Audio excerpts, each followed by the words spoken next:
Ça, à première vue, ce sont les concurrents qui viennent passer les auditions afin de participer à notre course automobile.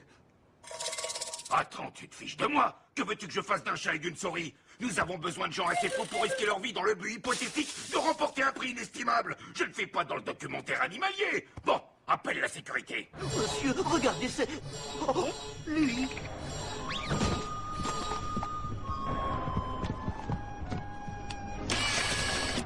Oh,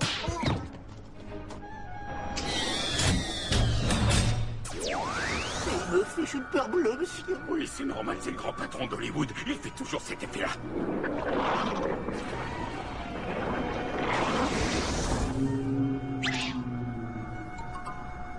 Bonjour, votre majesté. Nous ne sommes rien comparés à vous.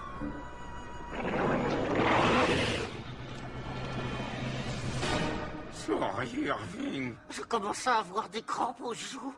Je suis content de vous voir, tous les deux. Les filles et moi, nous avons entendu ce que vous avez dit à propos du chat et de la souris. Expliquez-vous. Oh, oui, ils voulaient s'inscrire à la course et j'étais justement sur le point d'appeler la C'est sécu. une excellente idée. Ils vont apporter un peu de diversité et rendre ce programme 10 fois plus attrayant. C'est une initiative de génie. Vous êtes vraiment l'homme de la situation sur ce coup-là. Oui. Oh, merci, c'est très gentil à vous, monsieur. En fait, j'étais sûr que vous adoreriez le concept. Et rien qu'à voir la tête de ce gros matou gris, on se rend compte qu'il ne reculera devant aucune fourberie pour parvenir à ses fins et remporter la victoire. C'est ce qu'il nous fallait, un vrai méchant. Les téléspectateurs aiment ceux qui sont prêts à tout. Quelqu'un qui a le courage de faire ce que les autres n'osent pas. Quelqu'un qui n'a aucune compassion. Souviens-toi de ça, gros cachet, quand l'audience n'est pas là. Tu dois toujours faire appel aux instincts les plus vils et les plus bas que la nature humaine connaisse. Oui, merci beaucoup pour le conseil. Vous êtes le meilleur. Notre travail ici est terminé, les filles. Tu as toutes les cartes en main pour faire exploser les scores d'audience, alors ne nous déçois pas. C'est votre jour de chance. Nous avons décidé de prendre encore des concurrents et vous avez le profil requis. Tenez, signez là où il y a les croix et ça sera réglé. J'ai le pressentiment que notre émission va faire date dans les annales de la télévision. Si le succès est au rendez-vous, je pourrais bien être promu vice-président d'Hollywood.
C'est miraculeux. Nous disons tous ça. La première fois.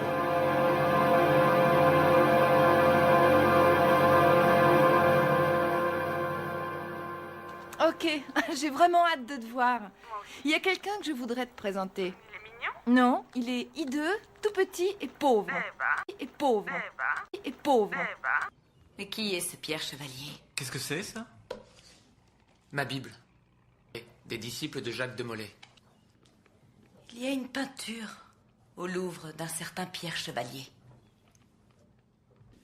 Vous bénéficiez toujours de tels traitements de faveur dans les musées? À Disney World, ils en font 10 fois plus que ça.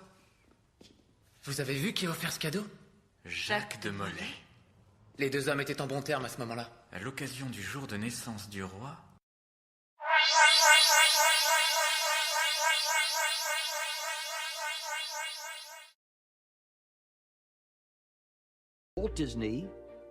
À bien des égards, Walt Disney était d'une nature ténébreuse.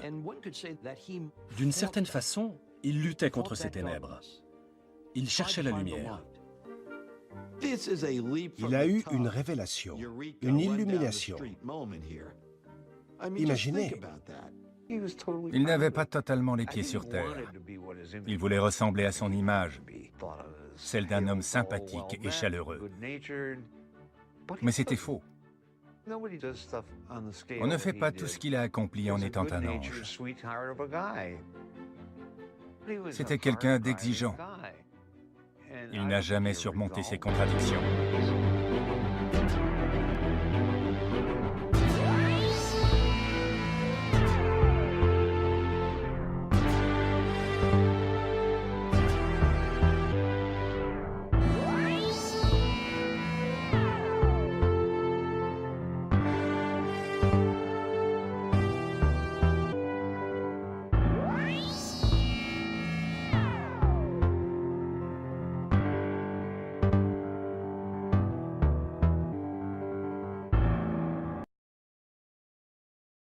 Disney, give me some more details of your leprechaun hunt.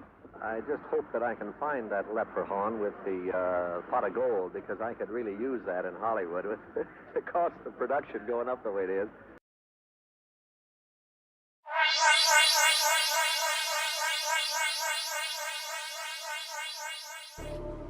En 2001, ce lac allemand est le théâtre d'une étonnante découverte. Pour moi, c'est l'un des plus grands mystères qui ait tenu en haleine le sud de la Bavière.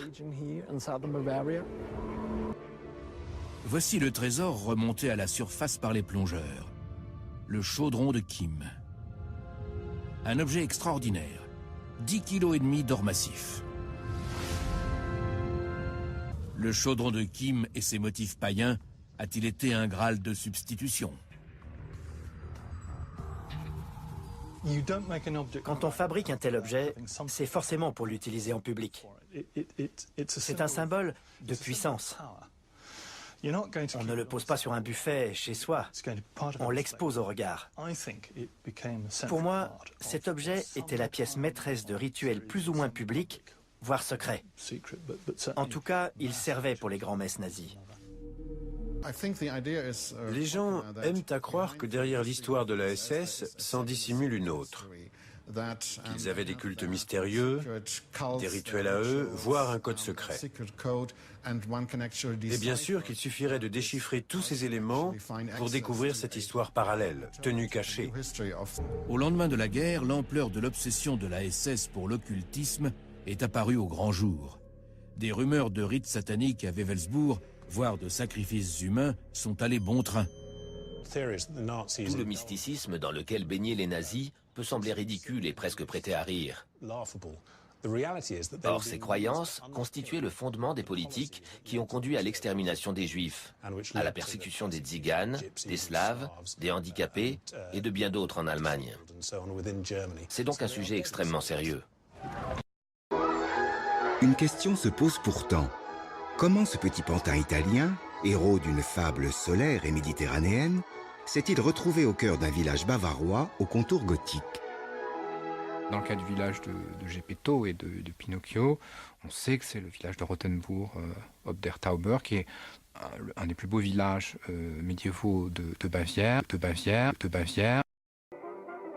Mickey est un personnage impertinent.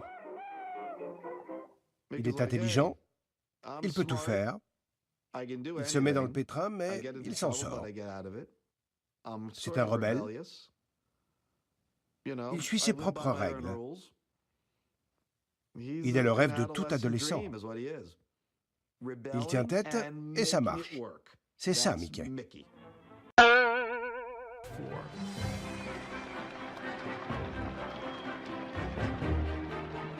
Les films de Disney poussaient les enfants à imiter Davy Crockett et à avoir confiance en eux-mêmes. Leur message était « Écoutez-vous, n'obéissez pas aux détenteurs de l'autorité si vous pensez qu'ils ont tort ».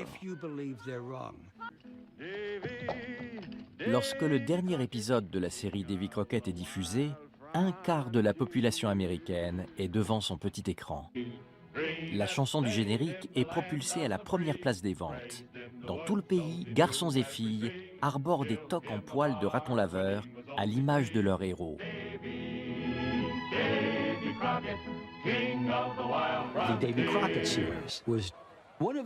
La série Davy Crockett a provoqué un séisme dans la culture américaine comme peu de choses l'ont fait. On peut citer Elvis Presley, les Beatles. Davy Crockett, c'était la même chose.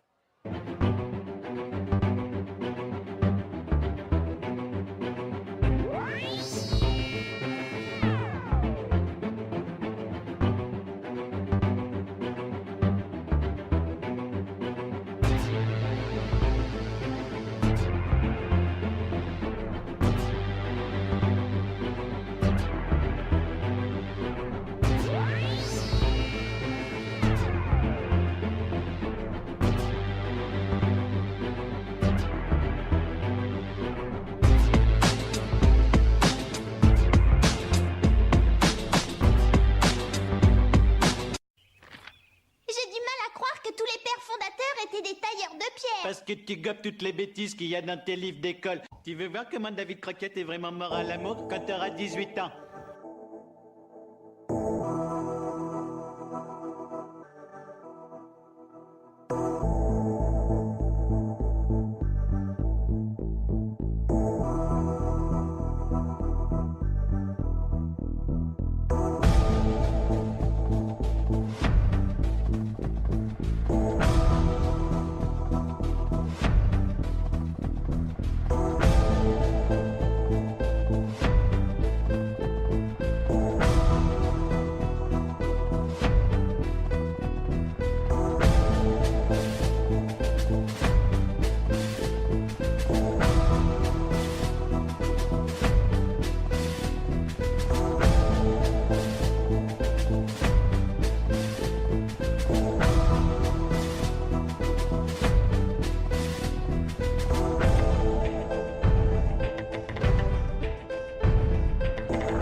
Maintenant, on va essayer la pyramide. Et la pyramide. Et la pyramide.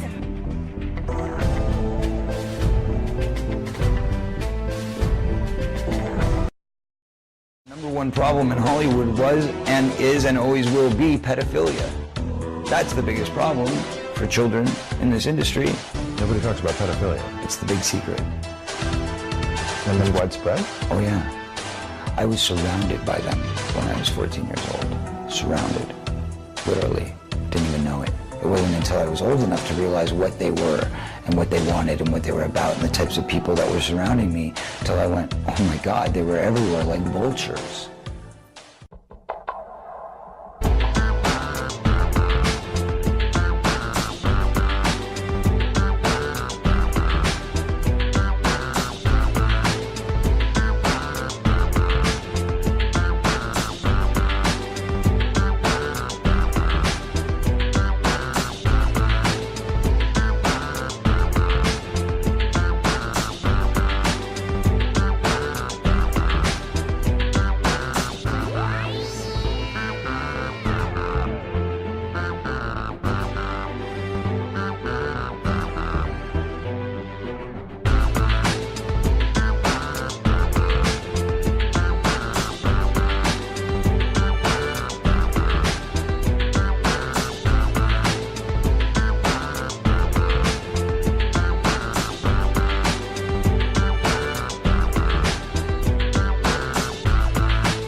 moindre idée de ce qui va leur tomber dessus. J'espère pour eux qu'ils ne savent rien.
C'est quoi, ça? Ça, à première vue, ce sont les concurrents qui viennent passer les auditions afin de participer à notre course automobile. Attends, tu te fiches de moi? Que veux-tu que je fasse d'un chat et d'une souris? Nous avons besoin de gens assez fous pour risquer leur vie dans le but hypothétique de remporter un prix inestimable. Je ne fais pas dans le documentaire animalier. Bon, appelle la sécurité. Monsieur, regardez, c'est... Oh, lui.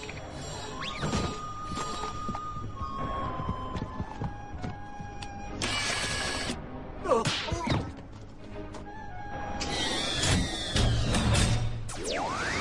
Il me fiche une peur bleue, monsieur. Oui, c'est normal, c'est le grand patron d'Hollywood. Il fait toujours cet effet-là.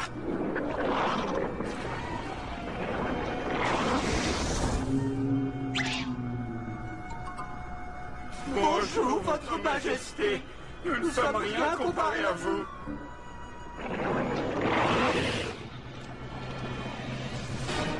Sorry, Irving. Je commence à avoir des crampes aux joues. Je suis content de vous voir, tous les deux. Les filles et moi, nous avons entendu ce que vous avez dit à propos du chat et de la souris. Expliquez-vous. Oh, oui, ils voulaient s'inscrire à la course et j'étais justement sur le point d'appeler la C'est une excellente idée. Ils vont apporter un peu de diversité et rendre ce programme 10 fois plus attrayant. C'est une initiative de génie. Vous êtes vraiment l'homme de la situation sur ce coup-là. Oui. Oh, merci, c'est très gentil à vous, monsieur. En fait, j'étais sûr que vous adoreriez le concept. Et rien qu'à voir la tête de ce gros matou gris, on se rend compte qu'il ne reculera devant aucune fourberie pour parvenir à ses fins et remporter la victoire. C'est ce qu'il nous fallait, un vrai méchant. Les téléspectateurs aiment ceux qui sont prêts à tout. Quelqu'un qui a le courage de faire ce que les autres n'osent pas. Quelqu'un qui n'a aucune compassion. Souviens-toi de ça, gros cachet, quand l'audience n'est pas là. Tu dois toujours faire appel aux instincts les plus vils et les plus bas que la nature humaine connaisse. Oui, merci beaucoup pour le conseil. Vous êtes le meilleur. Notre travail ici est terminé, les filles. Tu as toutes les cartes en main pour faire exploser les scores d'audience, alors ne nous déçois pas. C'est votre jour de chance. Nous avons décidé de prendre encore des concurrents et vous avez le profil requis. Tenez, signez là où il y a les croix et ça sera réglé. J'ai le pressentiment que notre émission va faire date dans les annales de la télévision. Si le succès est au rendez-vous, je pourrais bien être promu vice-président d'Hollywood.